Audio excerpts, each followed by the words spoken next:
Welcome to The Shed Wireless, a podcast for shedders. Produced by the Australian Men's Shed Association and hosted by John Paul Young. Yeah, there's something for you at the Men's Shed. Hello and welcome to the Shed Wireless podcast, made in Australia and distributed all over the world for the love of shedding. Now wait till you hear what we've got on the show for you today. Our special guest today is the legend Shane Jacobson, Australian actor, director, writer and comedian, best known as the Dunny Man, the toilet man for those who aren't Australian, the Dunny Man in the 2006 film Kenny.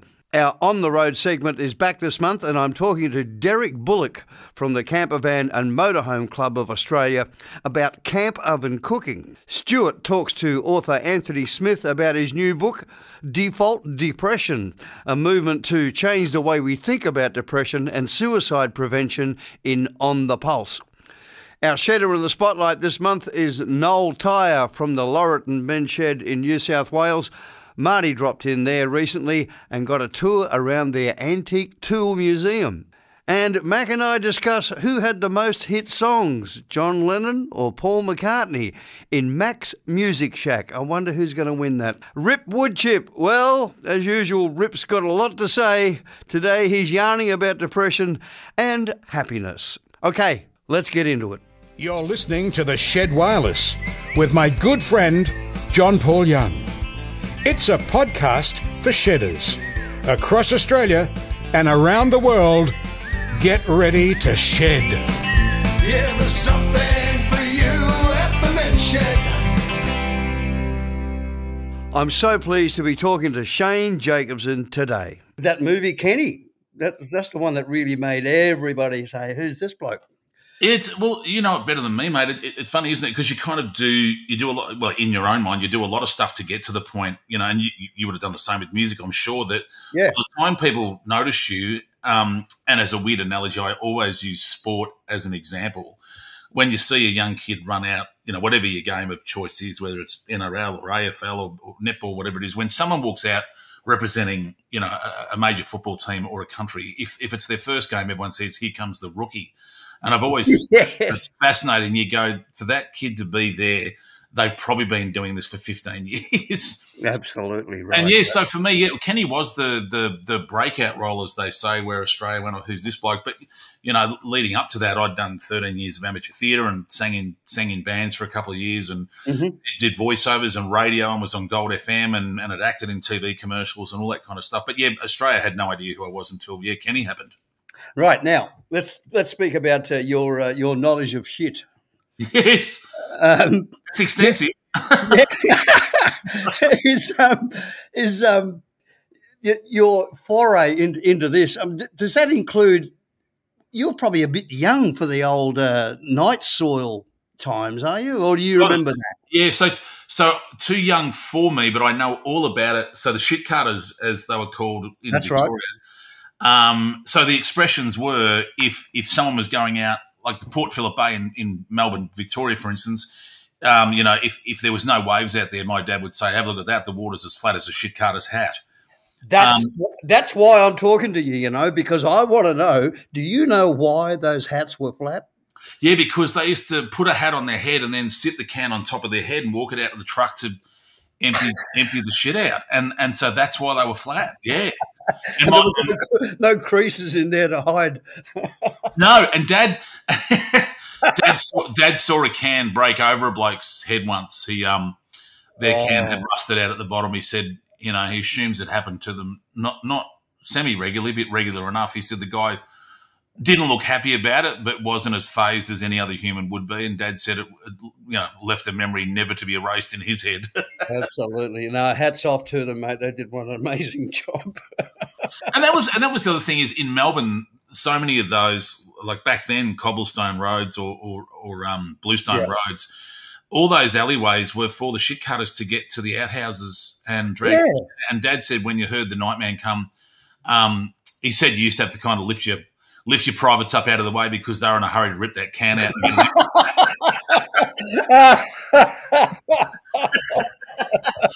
So yeah, I knew all about it vicariously. My grandmother's house, they still had an outhouse, and because my family came from no money. You know, my dad was raised in a tent until he was 21, which is a true story.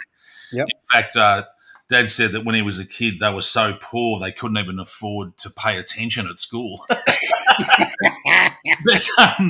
yeah, Dad, all those. So they still, when I was a kid, I still used to have to go to an outhouse at my grandmother's place, and they used. It got better by the time I was a kid. They had toilet paper, but Dad used to wipe his backside with they'd have torn up bits of newspaper. That's right, on the nail. On the nail, it's exactly what it was. Yeah. Now you're a twin as well. So we look like twins. We're actually 7 years apart. Oh, you're not a twin. So a lot of people think so. In fact, there's even a question online saying, "Does Shane have a twin?" And other people have piped up and said, "Yeah, it's Clayton Jacobson," but he's 7 years older than me. It's just one of us, I don't know who, one of us got ugly enough to look exactly like the other. Now, when that happened, when that became obvious to you, did you do the old twin games? You know, no, because it wasn't until later in life. Okay. We don't because we looked very, very different when we were younger. Because he calls me spare parts. He reckons I'm on Earth just in case something breaks on him. And then he just takes that bit from me. He reckons I'm like a pick apart. But no, it wasn't until we're older. If this makes sense, we're 7 years apart and always will be, obviously. But at one point, he was 16, right? And he had a photo taken of him on a train. Well, a photo was taken of someone on a train. And then 7 years later, my mum pulled out a photo, probably more than 7 years later, she pulled out a photo and held it up and said, "Who's that?" And I said, "Oh, well, that's me on a train by the looks of it." And she said, "No, it's your brother." And then showed my brother the photo and said, "Who's that?" And he said, "Well, that's Shane." And she said, "No, it's you." So there was, 7 years later, I would look like he did then. And then he always joked that at least you know where you're heading. I just had to look at him to go, well, I'm going to look like that. And I said, I'll never look that bad, but he was right. I did. Oh, God. Now, you also you got involved in the Aussie version of Top Gear, so you must be a bit of a car nut, are you? Yeah, mate. My second book was actually called Revhead, My Life as a Motoring Tragic, which I am. So I do like my cars. I kind of collect old Holdens and Fords, a few English cars as well. So I've got quite a few old cars. I've got the my and your old mate Hogues when we did Charlie and Boots together. We had a H.J. Kingswood. We drove in that movie. I've got that at a Holden Museum in country Victoria in Echuca. At the Holden Museum. Yeah, and they're about to close. What a shame. Yeah, after 40 years. But that's all right. There's some other museums that want to take the car. So it's my car. You kind of loan it to these museums. But yeah, mate, it's funny. I just took my youngest bloke, my 9-year-old, to a car show yesterday, a hot rod show yesterday in one of my old Holdens. So, yeah, I've got a ZD Fairlane. I've got a HQ Ute. I've got a VS Ute. I've got an 1964 EH Holden.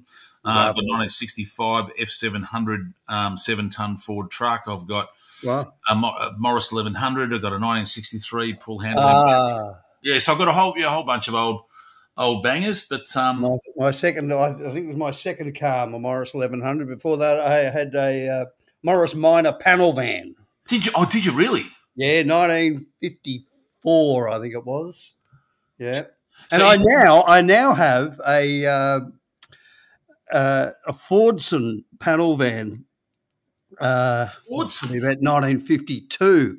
Yeah, it was designed in 1939, but they never changed the shape until about 1955, and they sort of got rid of it. But it stayed the same all throughout those years. So I'm 3/4 of the way through fixing that up. So that a Fordson, I've got to try and. Yeah, it's called an E83W. I reckon I know that very English-looking thing. Obviously, yes, that's right. A little Art Deco style, slopey grille, and the big froggy headlights. I know what it is. And to tell you the truth, I've actually just Googled it on my phone, and that is what I thought it was. Yeah, look at that. Every one of them looks like it was only designed to be a bread van. That's it. Yeah, I think it was. I think mine used to be a a postal vehicle, and then it was used to deliver eggs. So there you go. Oh dear. Now, something else which I thought was absolutely brilliant. You got involved with OnlyFans. Yeah, these. I know what you're referring to. These kids these days. Look, I guess it's happened throughout history. There's always been men's magazines and all kinds of things. But, I always get a shock by the fact that you watch someone that's kind of trying to build a career, and at some point, if they go, this isn't working, they start an OnlyFans page and start tearing their clothes off. And there's always people that always joke with me going, have you ever thought about trying to garner a bigger audience with OnlyFans? And, of course, they're joking when they say it. But, yes, I did an OnlyFans post the other day, which was just I happened to be buying a new dryer for me and my wife, and I saw this entire shelf of fans and went, oh, there you go, I can start my OnlyFans page. So I took a photo of 10 or so fans and just posted OnlyFans. It's absolutely brilliant. And it inspired my wife, because she reckons she's come up with one for the baby boomers, Only Grands. Only Grands. The sad part is that'd work. We joke about it, but as we know, the world's that mad. And again, you've been doing this longer than me, mate. The world's that nuts that actually would take off because the fact that it's already funny.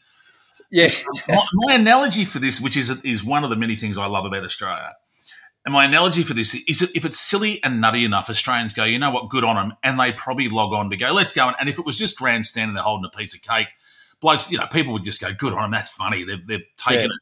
But my greatest example of that was WD-40. As a product or anything, any version of that, which I don't know if you do know this, but as a boring bit of motoring trivia, WD-40 was discovered by the military, and it stood for water displacement, and they kept trying to build the perfect water displacement solution to have on, for tanks and vehicles and everything else. And that was their 40th attempt. They tried WD-1, WD-2. Right. Okay. And the best version they came up with was iteration number 40, hence its name WD number 40. But anyway. And the Mini Miner would have died a miserable death without it. And every second car I drove.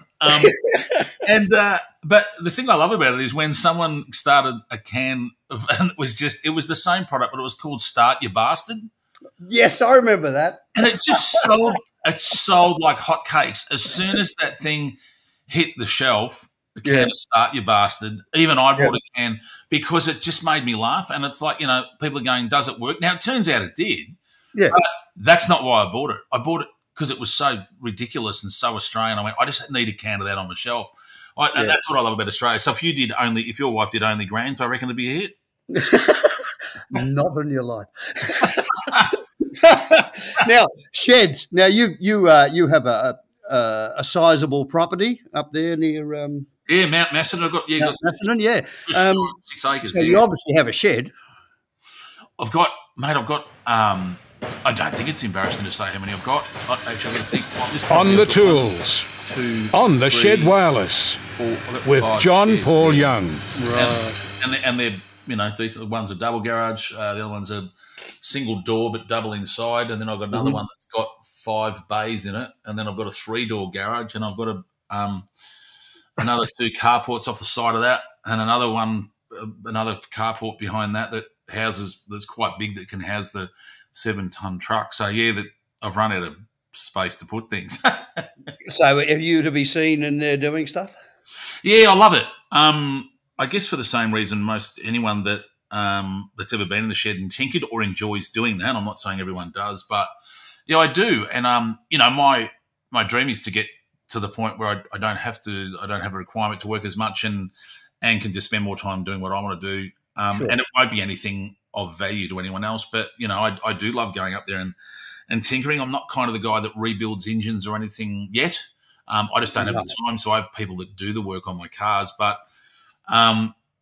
it's not that I'm shy of them. But me and a mate just did a bit of work to a bit of a rally ute that I've got the other day. But I'd love to have more time to do that because I do. I've got a stereo system in my shed. So literally, I've got. I get up there and I play, Dire Straits, Brothers in Arms. I go and fire up old albums, and I've even got a record player up there, and I tinker away and I listen to music, and I love it. Brilliant, brilliant. Now, you were pretty high up in the scouting movement. Yeah, I'm You still are? Yeah, well, I'm the chief scout of Victoria. So Wow. it used to be a role sort of held by sort of the Governor General or generals, sort of governors or Governor Generals. It was normally a political position. In fact, I'm the first, I guess, non-political or civilian to have that role ever in Australia's history, but which was quite an honour to be asked. So, I went right through Scouts. I was in Cubs, Scouts, Venturers and Rovers, and I'm a Queen Scout. So, which means I'm on the Queen's Register as having done my Queen Scout badge. Right. Which, is a badge that takes 4 years to get. And it took them years to award it to me. It's a long story. We can save that for another. We'll talk about that over a beer at some point, mate. Yeah, okay. I won't bore your podcast with it. No, it won't. Or your listeners. But, yes. But yeah, they asked. It's been an honour to do it because without a doubt. So I did all my. I think my ability to get up and perform in front of people, I've always attributed to. I did gang shows with scouting for 13 years and toured doing shows and sort of variety shows. And I did country tours as a kid, and I was billeted out with families that we didn't know in country towns, and I'd go and perform in country town halls. I did it for years. And do you play an instrument at all, or you just get up there? I play guitar really badly. Okay. My guitar makes noises as I'm walking towards it, like it goes, "Oh God, here we go." Singing. I always sang and danced in shows, and in fact, I tap danced as a kid. Oh right, okay. Yeah, so I came from that vaudevillian stuff was kind of my thing, which is why I was always, people like you, mate. I spent my youth, watching you and other people who were just great showmen. They didn't just get up there and sing and like you guys, were doing it back when you really had to have that something extra special on stage. It's different now, and that doesn't make it bad. I think it was called luck. No, I don't think it was. I think, I've seen you on stage, and everyone's got a bit of pizzazz, and you guys, Billy Thorpe and all the guys that you would have called mates. On stage there was something that happened. You know what I mean? You guys were there to win an audience over, and I think that's a different thing. So, I always loved watching, and even all kinds of different performers, and by that,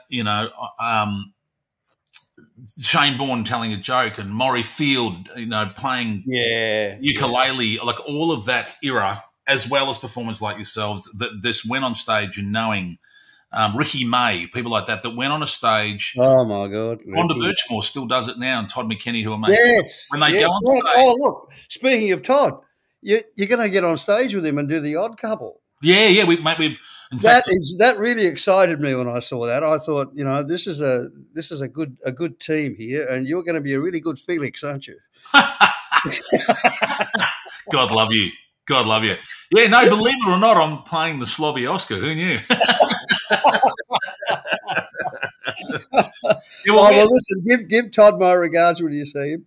Yeah, I will. Well, yeah, mate. Well, that came about because we're actually mates, but on paper and in fact, in real life, people look at us and go, "God, what an odd couple to be mates," Oh, wow. but we are. But people like him, you know what I mean. Him and Rhonda. Every time they go on stage, their mission is to entertain that audience and to win the audience over. And I think that's a skill. That's a different thing than just getting up and performing. Those proper showmen and women that do that, I love that era. Well, Shane, it's been an absolute delight having a nice long chat with you, mate. And next time I'm in Melbourne, I'll give you a buzz, and maybe we can catch up and have that beer. Please, mate. You've got quite a few sheds to choose from. I'll turn the music on. I'll have the music on. I'll have some ice in a bucket, and I'll have some beer ready, mate. Can't wait. Beautiful. Good on you. Thanks again, Shane Jacobson. Pleasure, mate. Thank you. In On the Pulse, a new approach to depression. G'day, everybody. I'm Stuart Torrance, Shed Development Coordinator, Wellbeing and Health, and this is On the Pulse, where we discuss anything and everything about health and well-being. Depression and anxiety have become words for anything and everything negative going on between our ears, to the extent that I've seen people deny anything is wrong, concerned about being stigmatized, through to others proclaiming it's a medical condition and I need medicating now. Today we're going to do a bit of a book review on a new publication called Default Depression. And we're going to do that book review with author Anthony Smith. He's a former board member of Suicide Prevention Australia and is at the forefront of a movement that aims to change the way we consider mental health and suicide prevention. We first met to discuss situational approach to suicide prevention and the research that was a part of a broad topic, Western Sydney University. To talk us through our topic today, let me welcome Anthony Smith. Thanks for having me, Stuart. I appreciate you coming on board, Anthony. As I've shared with you in the past, my own issues on mental health brought about by prescribed medication. Would I be right in saying that's not the kind of mental health issue that we're talking about in your book? Look, Stuart, there's definitely some overlap. One of the main topics in the book is about over-medicalisation, especially of distress and other difficult but perfectly normal human feelings and behaviours when people are facing difficulties.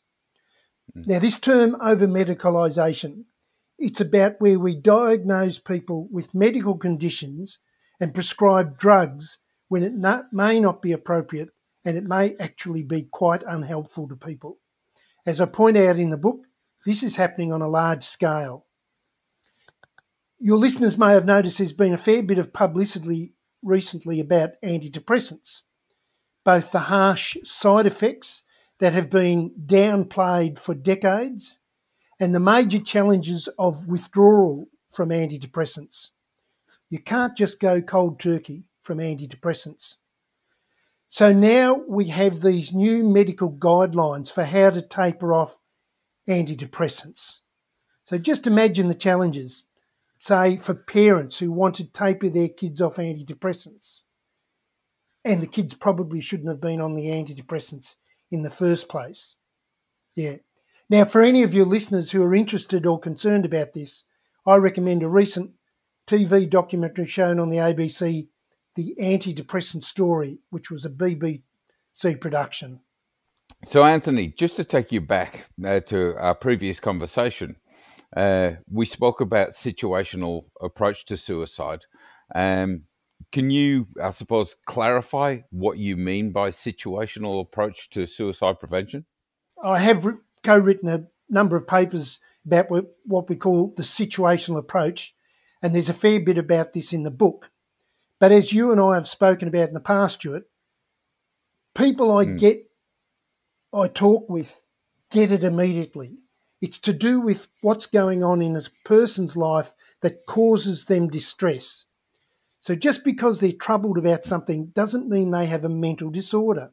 It's perfectly normal and human to be distressed when facing life difficulties, such as unemployment, poor health, financial difficulties, legal challenges, etc.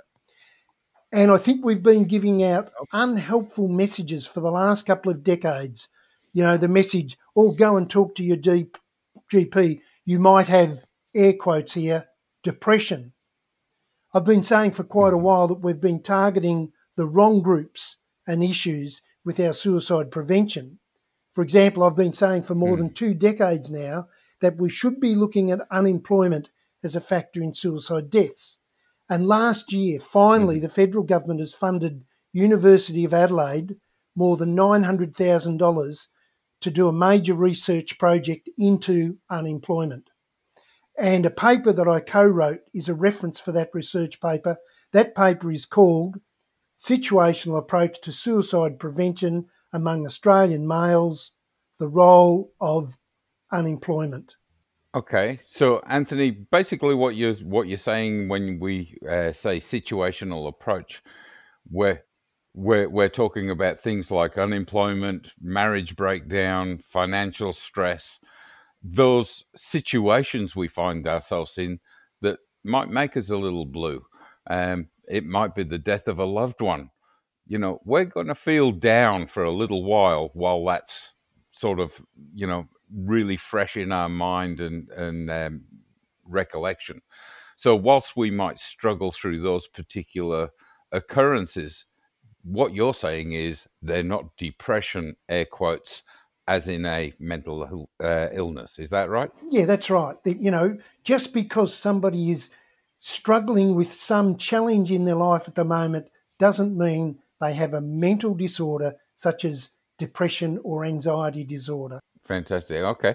So whilst I'm still waiting for my copy of the book Default Depression, the forwards and the reviews that I've been reading tend to be quite industry focused. They might be aimed at people like in the HR department, insurance of work cover and workers' compensation type departments. What's in this book for the rest of us, the general public? Yeah, well, there certainly is some focus on the workplace. And that's important because that's where many of the large numbers of people who are diagnosed with mental disorders are coming from. As I've shown in the book, in many cases, ongoing workplace support for distressed workers is often conditional upon the worker undergoing a medical pathway. This usually includes a diagnosis of mental disorder, usually depression or anxiety disorder. And along with the diagnosis, of course, very often prescribing of antidepressants. But this sort of idea now is right throughout our community, whether it's at schools, whether it's at the workplace, whether it's on the television with the sorts of so-called experts they bring to come in and talk about, mental health and depression. And as I said earlier, the harms from the prescribing of antidepressants and the challenges for withdrawals, they're right through our community. So this book, it really is for all parts of the community, not just, that one sector, the workplace. Anthony, there's some interesting statistics and data in regards to people that have taken their own lives, the facts that they were already being seen to from a clinical and they were already on medications. So I'm particularly interested in this view of mental health being overly medicalized and medicated. This paragraph in one of the forwards that caught my attention: the suffering is real, but the cost for society and the individual of blaming biology while not considering and addressing the causes of distress is huge. Default Depression builds on compelling case for an extensive shift in how we support people in psychological and emotional distress, away from the damaging tendency to medicalize and medicate towards a more nuanced and evidence-based approach. Talk us through those two approaches. Well, let's talk about the idea of evidence-based. If we accept the evidence that unemployment or financial difficulties, are a factor in suicide deaths, then we need to address those issues, the unemployment, the finance, instead of looking at depression as a cause. So on this point, mentioned the Adelaide University research, and we're working on that. And one of the things we're looking at doing is GP response to people in distress. Adelaide Uni, right at the moment, has been funded. Part of this big research project is to develop a training program and resources to help GPs in their engagement with people who are having difficulties with unemployment, finance, etc. And also to develop what the Adelaide Uni are calling social prescribing and resources to go with this. So that would be, for example, a GP might recommend a local exercise group or meditation class, etc. Or financial group. They might send them to a volunteer organisation to help them with their finances. But ultimately, government services and business should be a part of this set of helpful connections as part of their social responsibility, as part of their normal function. Somebody, a bank, for example, they should have a way of, dealing with the repayments for a loan where somebody is in extreme distress. So, there's a range of interconnected things that should all be part of this, instead of just that simple thing of, oh, maybe they're depressed. So, Anthony, what you're basically pointing out is that 20-minute consult is quite often not long enough in regards to reaching out to people that are in this situation. And we're not necessarily going to blurt that out in a doctor's appointment. Hey, I'm depressed. So the 20-minute consult and the waiting list, as long as your arm, are obviously, it pushes the doctors to a default position of, yep, you've got depression, here's a tablet, and I'll see the next patient, please. You're advocating for a more investigative approach there. Well, that's what I was just talking about. As the book has got a chapter, doctors are under pressure from all sorts of directions about this sort of issue. People now presume that, oh, I must have depression. People are telling me I have. So they go along to the doctor, or they come from the workplace, and they really come in now often expecting a diagnosis. So what we're trying to do is give doctors alternative resources, and referral options, so that there's not just that very limited medicalised, drug prescribing response to people who are in trouble. Okay. So one of the other lead-ins to the book from a Dr. Adrian Plask, I think it's called, says, Anthony points out that our suicide rate is increasing despite our increasing antidepressant use and the increasing attention and emphasis on mental health provided by awareness campaigns and corporate resilience training and the like. Major risk factors for suicide include unemployment and being male, and that prevention programs are not generally targeting at those well-documented risk factors. That's very interesting, Anthony. Anthony, it's been fascinating to catch up with you today and delve into this very important issue. For those of you that would like to purchase the book, whether you're in HR leadership within an organization, you're looking for The Default Depression by Anthony Smith, and I believe it's available from publishers like Wakefield Press, from their website, wakefieldpress.com.au, or indeed you can buy it on Amazon. Anthony, thanks very much for being with us today. Yeah, thanks, Stuart. Look, can I just suggest for your listeners, this would be a great resource for all the sheds throughout the country, because it's at that community level that we need to start challenging these, unhelpful ideas that have become prevalent over this last couple of decades. Anthony, it's been fantastic catching up with you again, and I look forward to other future conversations. Everybody, please feel free to go out and buy The Default Depression by Anthony Smith. I don't think you'll be disappointed, because some of the content in there is fascinating. Thanks, everyone, and we'll see you next time. And thanks for listening to On the Pulse. Back to you, JPY. Well, that does sound like a great new approach to depression and a fantastic resource.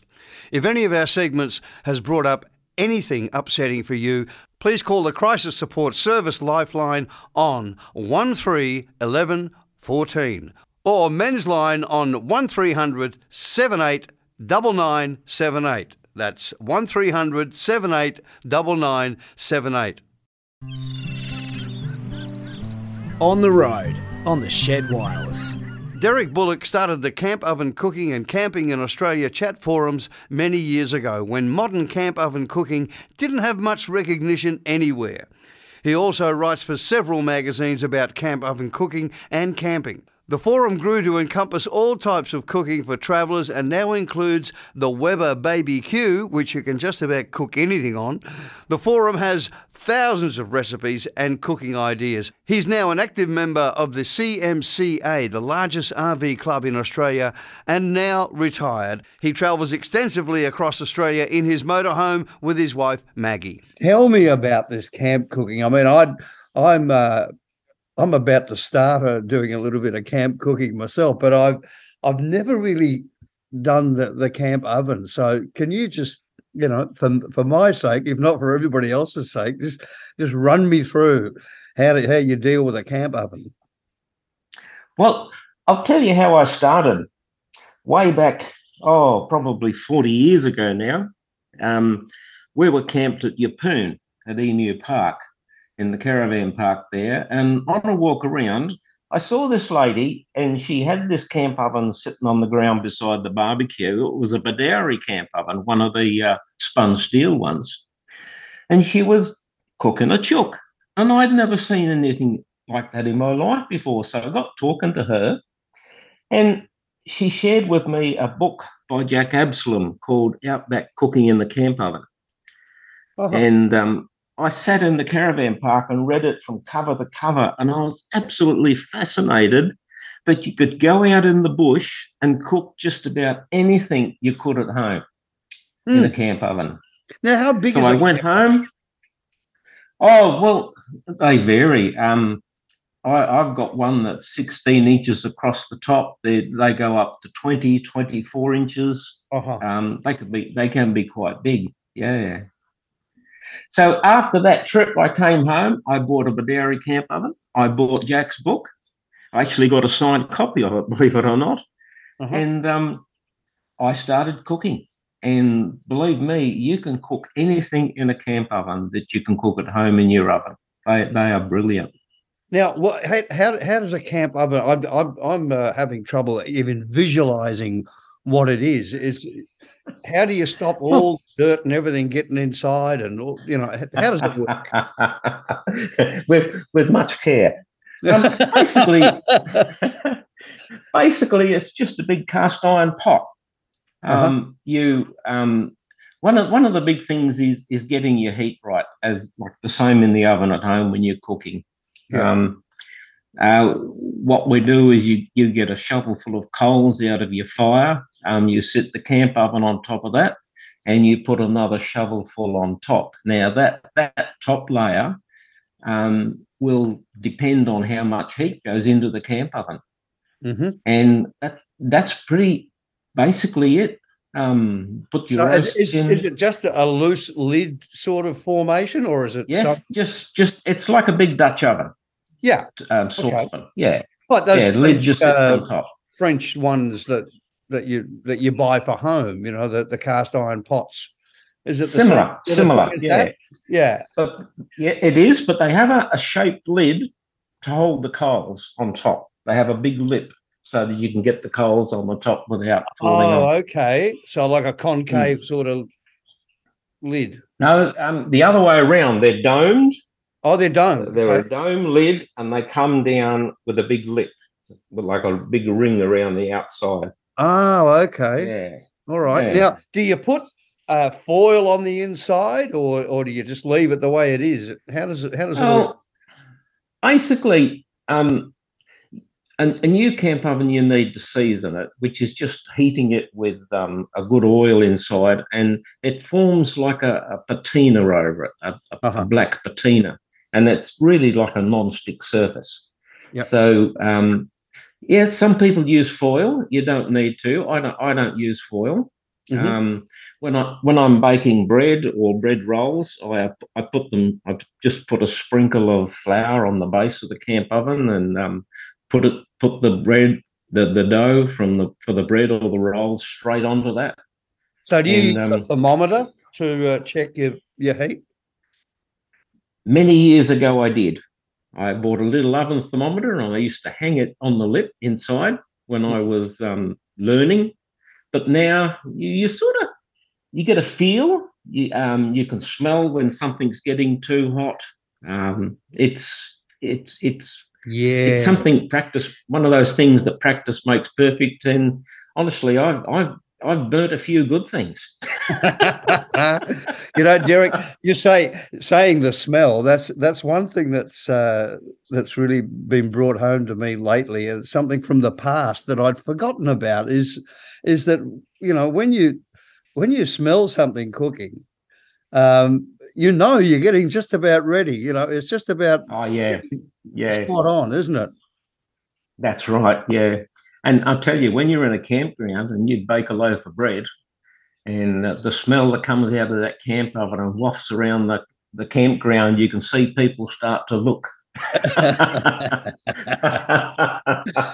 it's pretty hard to break away from that wonderful fresh bread smell. Yeah. What's the strangest thing you've either seen cooked in a camp oven or you cooked yourself? Ooh. I don't really know. Strange. Well, it's something you wouldn't expect would be able to be cooked in a camp oven. Pavlova, my goodness. Yeah. But you do the meringue and everything. I organised a camp oven cooking competition down at Lismore once. And one of the competitors cooked this beautiful pavlova in a big camp oven, and it was amazing. I was stunned, I tell you. Yeah. No, it's fantastic. So where's your next jaunt? Are you travelling soon? Well, actually, in 2 weeks' time, we're heading down to Glenray in northern New South Wales to meet up with some friends. Mm-hmm. They're all camp oven cooks. We're there for a week just to enjoy each other's company. We cook meals, we share the meals, and that'll be a 6-week trip for us. We've got a motorhome, and we'll just keep going, maybe down to the Snowy Mountains to have a look, and then back home again. Now, do you find that you've got the motorhome? Do you find that's restrictive, not having something to drive around in when you get to somewhere? I've often heard a bit of a criticism. I'm pretty sneaky. I've got a trailer on the back with a little car on it. And that's exactly what I'm pretty sure I'd be doing that if I had a motorhome. Yeah, I think it's a great way. A lot of cars you can actually tow directly behind the motorhome. Yes, I've seen. Yes. Yeah, we've got a little Suzuki Ignis, and we already had that, and I just bought the trailer, and it's a nice little size, but the model I've got can't be towed, but there's a lot of cars that can be towed. Yeah. Oh, now, do you have any plans to go outback this winter? Not this winter. Like a lot of people, I'm in my 70s now, and my wife's not far behind me. You end up with a lot of medical conditions and it needs to be looked after. So a big trip this year is not on the go. We went across to Perth last year, across to Nullarbor. Right. And but this year, more short trips in between medical appointments. Oh, as my sister-in-law wisely said, the reason why you have to retire is so you'll have time to go to the doctors. Yeah, she's right. And look, if you look at some of the Facebooks around with the grey nomads and the campers, a lot of others are in the same boat. Yeah. Absolutely. Yep. We're all in that same boat, and we're rowing magnificently. Well, Derek, thank you very much. And I hope to catch up with you after your little trip to Glenray, and you can entice me with some recipes maybe. Most definitely, yes. Fantastic, Derek. Thank you very much for the chat, and hopefully I'll be talking to you again soon. Okay. Thanks, mate. Thanks very much. Bye-bye. Bye. If you'd like to check out some of the camp oven recipes, head over to our Facebook page where you'll find the link.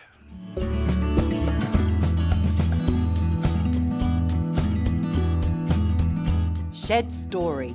Let's find out more about our shed in the spotlight. So Marty has been on the road too, and it sounds like he's found a fascinating shed in his travels. For our Shed in the Spotlight segment, over to you, Marty. Thanks, JP White. Mate, I'm at Laurieton today on the mid-north coast of New South Wales. I'm on the road a little bit, and I've stopped here at Laurieton because I was told by Beth Gow, our New South Wales ACT regional coordinator, there's a really unique shed here that I should really take a look at. They've got some great projects, and yeah, wow, I'm so glad I've dropped in here.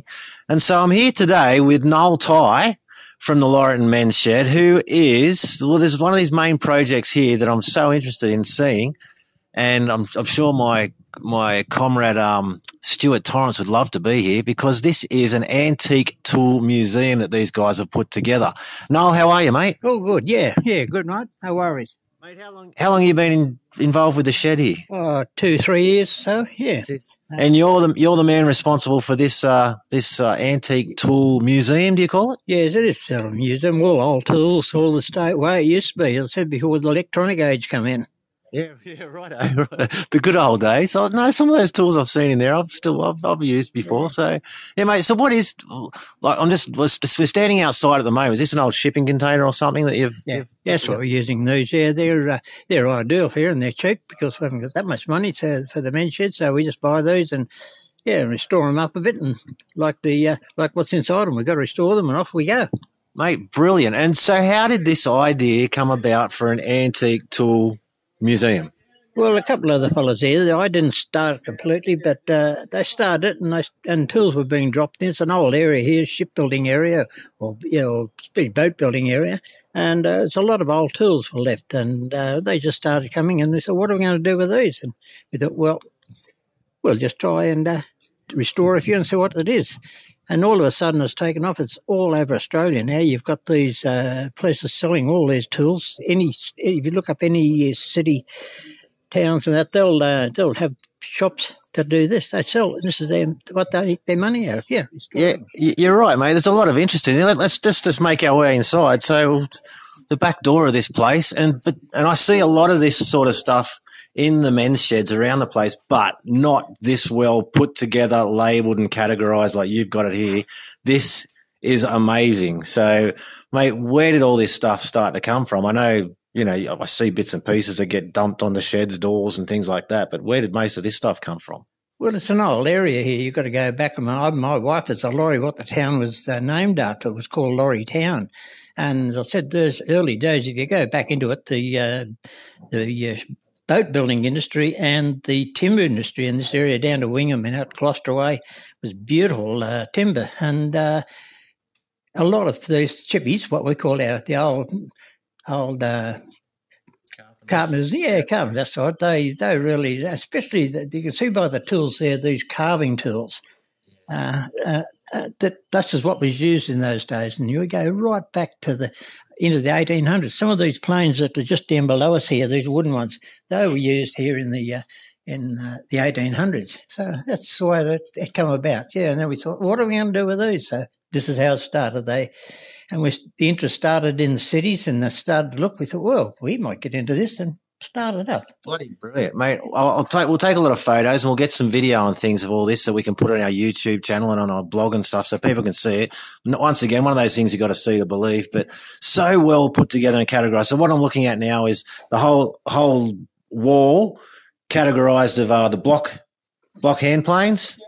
Then we've got some other – it's like we're moving up through the generations. Well, they'd be like 1900s earlier or something, wouldn't they? 1800s. Pretty Scottish. Enormous amount of those planes that come out from Scotland. And it's because the town was called here. That's what it was.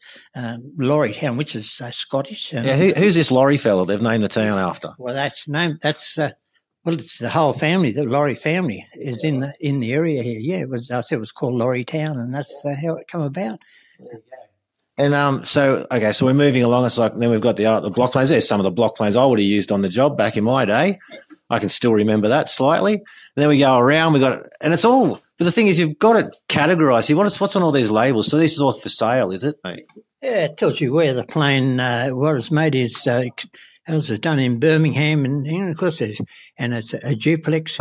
Paragot plane and Fuller are the manufacturers of it, and its number, which we've got on the computer, exactly who it was manufactured in 1950, and its sale price is $75. Mate, who did all this research on all this and put all this together? You on that big piece of machinery over there? Yeah, with the computer you can look it up and you can get it all over the world. Some of these prices come from, all these prices, you only got it on the computer, and they're all documented. Who made them, where they were made, the city, the places, Birmingham, it says there, and it'll tell you everything's got a place, everywhere you can find it.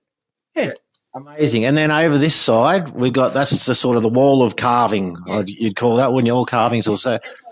chair there behind you there. You look at that chair and see the carving that's on that chair. Well, that would have been done by just what you're looking at these tools.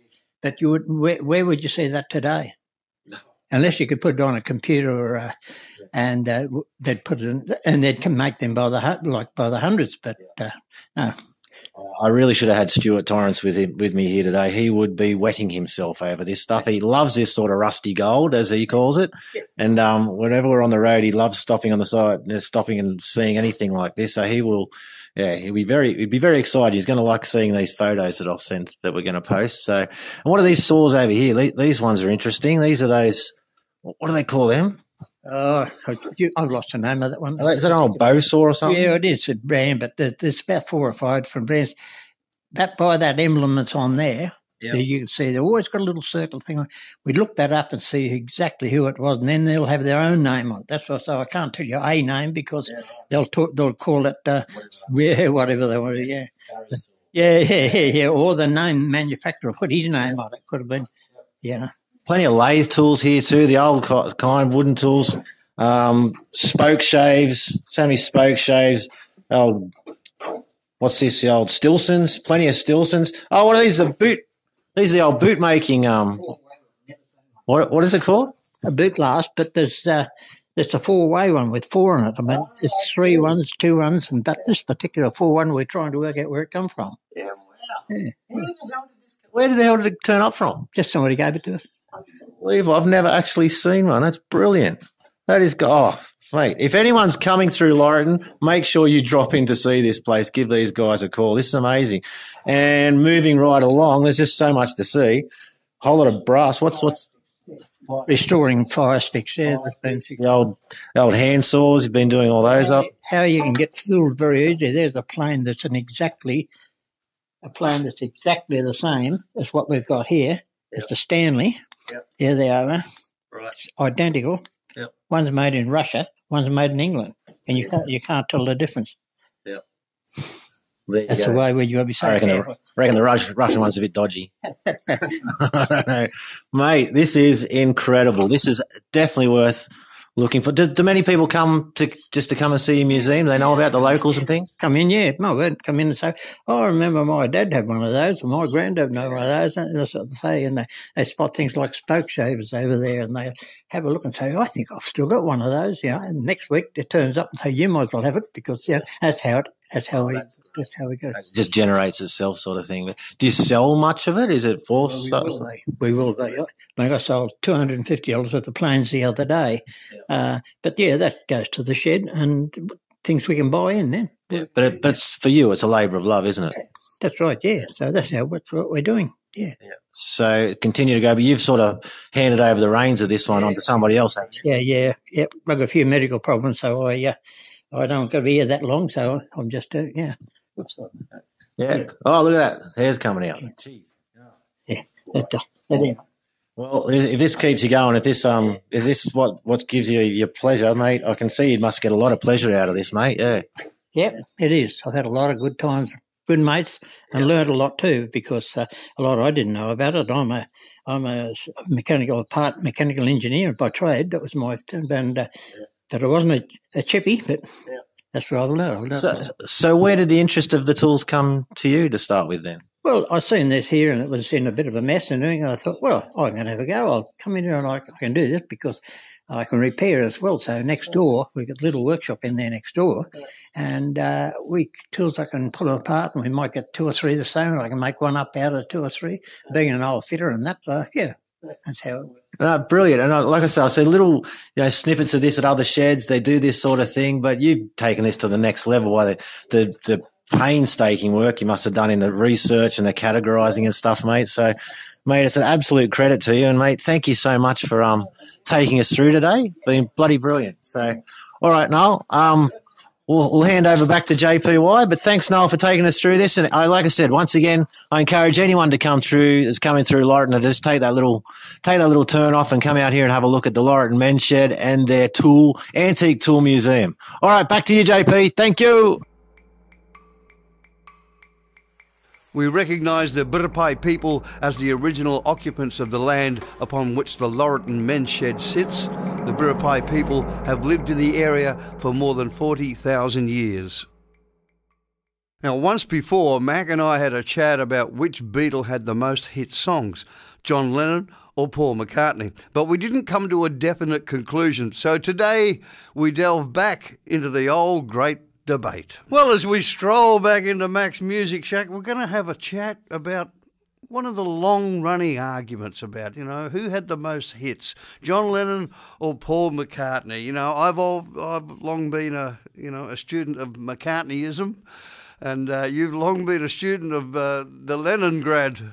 Yes, so, that's true. Really, it's a continuation, and I think it might even been the first show we did where I talked about the competition between John and Paul in the Beatles drove the sophistication of their music in a very short period of time, but also that drove the sophistication of the other acts that had to compete with them. Yes, because they were the leaders back in the day, and there was a lot that followed. I mean, even the Rolling Stones followed. That's right. The Beatles, so it's amazing. As you remember, Youngie, when every Beatles record that came out was such a leap forward that you just thought, shit, I've never heard anything like that before, and then the other bands would have to come up with something to match it. Yeah. So, the first couple of songs, Penny Lane and Strawberry Fields, they were originally recorded to be on Sgt. Pepper's, but EMI insisted on having a single, so they put it out as a single, and in those days they didn't put the singles on the album, so they missed out on being on Sgt. Pepper's. Oh, right. But I mean, McCartney, from the early days, John Lennon was the driving force of the Beatles. He wrote most of the hits. Paul McCartney, I think it was about 8 or 9 singles in before he had an A-side. And also John Lennon was the boss of the band, what he said went. But by this stage, McCartney had become really the ultimate pop songwriter. He just seemed to be able to peel off hit pop singles at will. And he had the look. Yeah, that's true. That's important. And John Lennon was sort of going in a different direction. He was writing more about himself, and he still wanted to have the A-sides, but he wasn't quite as competitive. Now, speaking of following on, that's what the Beach Boys did, didn't they? Yeah, well, Heroes and Villains was part of the Smile album that Brian Wilson was making, and but then was abandoned. He had a big nervous breakdown, mainly from pressure from the band, mostly Mike Love, who wasn't happy with the direction they were going in. He still wanted to sing about surf and cars and gals, and he put so much pressure on Brian Wilson that he cracked. This single they put out, Heroes and Villains, was part of the Smile project. The version that they'd recorded for the Smile album was dumped, and they tried quite a lot of different ways to record it again. In the end, they drained Brian Wilson's swimming pool, and the whole band got in the empty swimming pool and played, and they recorded it there. Why, I have no idea. Oh, it's probably the nice echo, Nice echo. And it was a great record. Yeah. We're talking about Sgt. Pepper's, and the Stones, they followed the Beatles. John Lennon always said, whatever we did, they did, They followed us into psychedelia, and then when we dropped the psychedelia, they went back to blues rock. Yeah. But She's a Rainbow was one of the 2 great tracks on their answer to Sgt. Pepper, their Satanic Majesty Requests, I think it was called. What a hell of a title that was. Now, Eric Burdon and the Animals, the band I was in, Elmtree, back in the day, this was our stock in trade, doing the Animal stuff. It was amazing. And what's left of the Animals is actually touring Australia at the moment, I think, for the last time. That's right. Well, he got rid of the original Animals. Alan Price was his main target, but he put together a fantastic band, and his songwriting just went ahead in leaps and bounds. He's sort of a forgotten man these days, Eric Burton, but I love him. I still listen to a lot of tracks from him. Yeah. One of my favourites when I was young. And he was also writing about himself, sort of in the John Lennon mould, and his feelings. And he wrote about his feelings he had about the Monterey Pop Festival. Yeah, I mean, that just turned into a classic, that Monterey. It was just an amazing track. Yeah, yeah. And he's a great vocalist, you know. Yeah, absolutely. What do we get up to? Yeah, we're going to the Beatles with the Magical Mystery Tour. I don't know. You know, like, I don't know. I just felt this was a bit of a throwaway, the whole thing. I don't know. Well, it was all Paul's idea. John Lennon wasn't keen. Neither was George and Ringo. He just went along with it. Sounds like Lennon's winning. But, you know, I mean, he came up with a good pop song. And John Lennon had I Am the Walrus, and John Lennon was very keen for that to be a single. And McCartney said, oh, no, we got the movie coming out. We have to put out Magical Mystery Tour. So they did. He said, I Am Walrus next. And then I Am the Walrus turn came, and McCartney came up with Hello Goodbye, which John Lennon has described as a piece of crap. And, so to keep him happy, they made it a double A-side. But luckily, I Am the Walrus probably didn't end up as a single because the BBC banned it from airplay for the line about you've been a naughty girl, you let your knickers down. Oh, okay. Now, you're going to talk a bit more about this. We're going to add a little bit onto the YouTube. Yeah, well, what we thought we'd do is put a segment into the playlist. This format's fairly short, so I can go into a little bit more detail. If you want to know exactly what I Am the Walrus means, listen to the playlist and I'll tell you. Beautiful. Can't wait. Now, here's something pretty topical. Back in the USSR. Well, you know, it's not the USSR anymore, but we're still talking about Russia. Yes, well, we're up to the White Album, of course, and McCartney once again came up with a great pop song back in the USSR. He wrote it in India, and Mike Love from the Beach Boys was there, and he played it, the first version of it for Mike Love, and Mike Love said, yeah, in the middle you've got to sing about the girls from Russia, which he took his advice and put in that Georgia's always on my mind. That was terrible, but anyway. And this one, I mean, this is straight from John Lennon's brain, this one. I'm so tired. It's just wonderful. I read an old interview with John Lennon, obviously, a little while ago, and he said that this was his favourite song on the White Album. And wow. he said, it's so real, and I sing it very well. And I think he was right. Wow, that's great. You know, it's a sort of a forgotten song these days, but I always play it. And, of course, the other thing that happened was that George came up with his first masterpiece, While My Guitar Gently Weeps. Yes, he put his big boy pants on. All of a sudden he was allowed out of the cage. They still ignored him, but especially John. John very rarely ever turned up for recording sessions when they were doing George's songs. Oh, okay. That was just the pecking order. And the White Album, in a lot of ways, was a bit of a return to basics for the Beatles.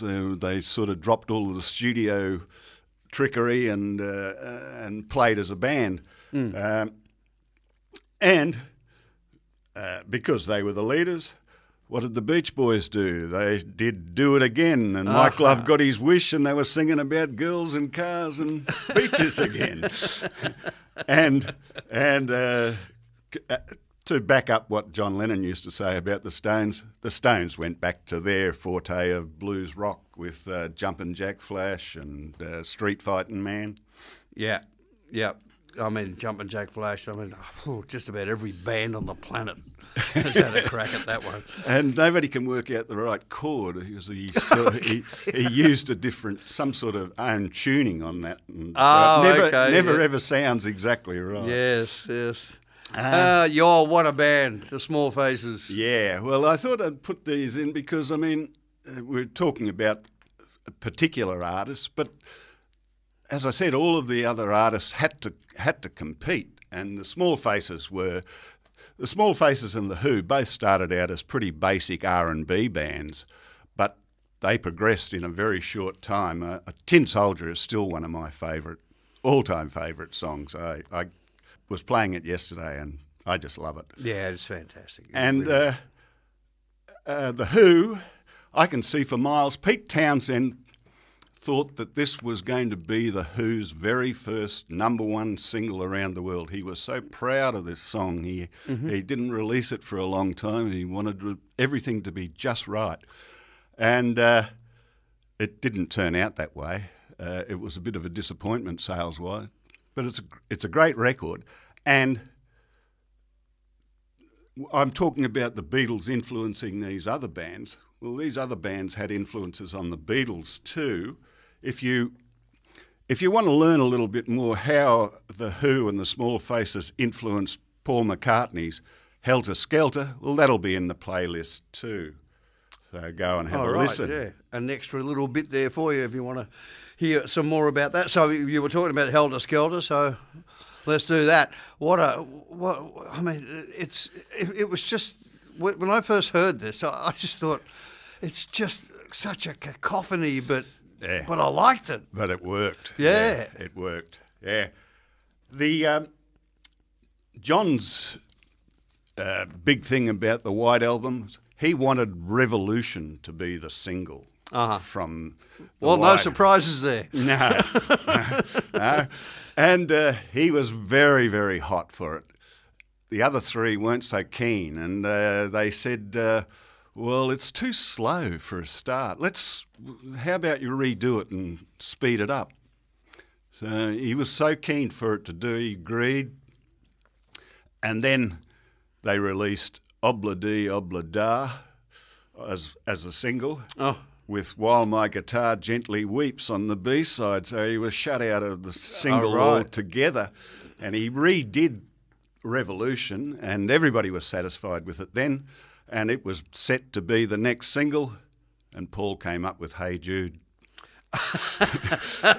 And so which was about his son. Yeah. So, he had to admit that Hey Jude was a more commercial option than he was wedged. Yeah. He was absolutely wedged. But I wish people would, radio stations back in the day would turn the Hey Jude over and played Revolution a lot more often. We've heard Hey Jude enough times, I think now. So, well, that's it. Yeah, that's a pretty good rap. I mean, I still don't know what the answer is. Who wrote the most hit songs? But anyway, So yeah, if you want to hear some more about the influence of the Small Faces and the Who on the Beatles, and that other little bit about I Am the Walrus, yeah, just get onto the YouTube channel.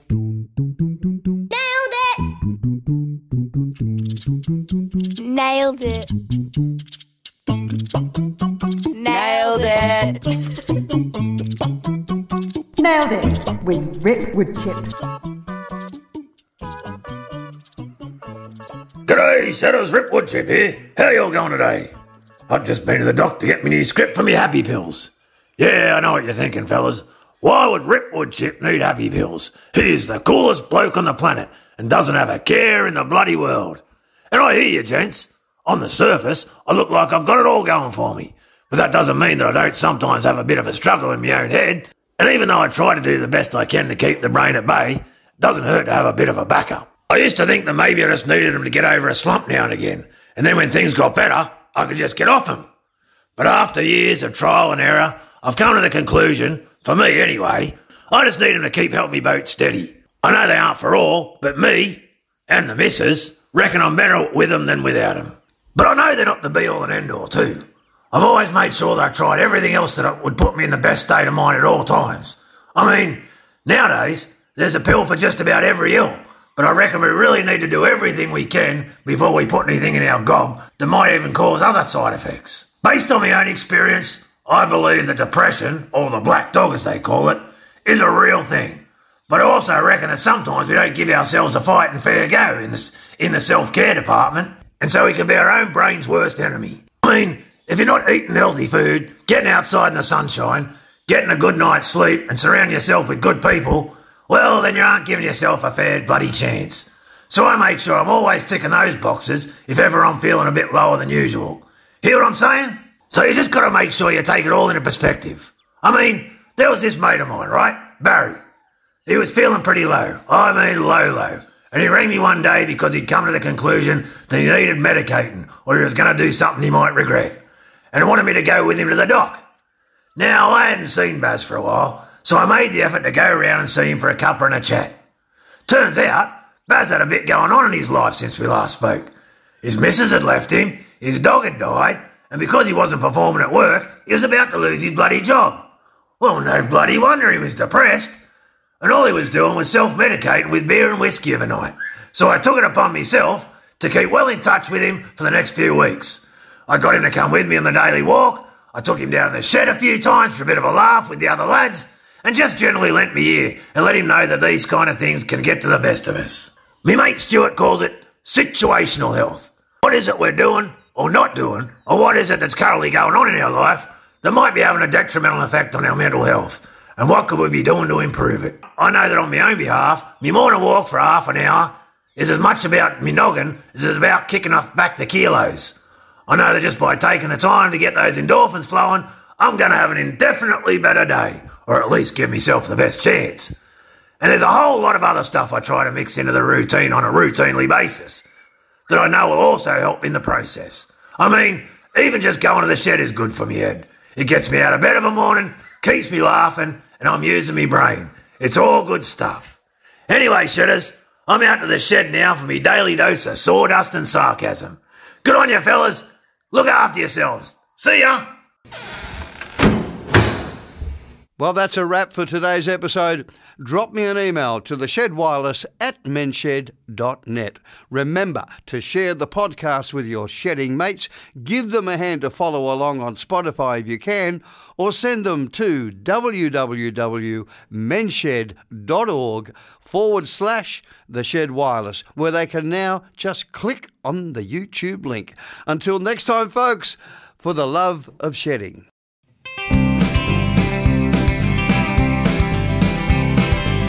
Don't matter if you work with wood or fabricating metal is the thing you understood. Whatever is your game, everyone's the same. Yeah, we can do it all at the men's shed. Short, fat, tall, skinny, hairy, bald. In the shed it's welcome one and all. Share the skills you know. We're all having a go.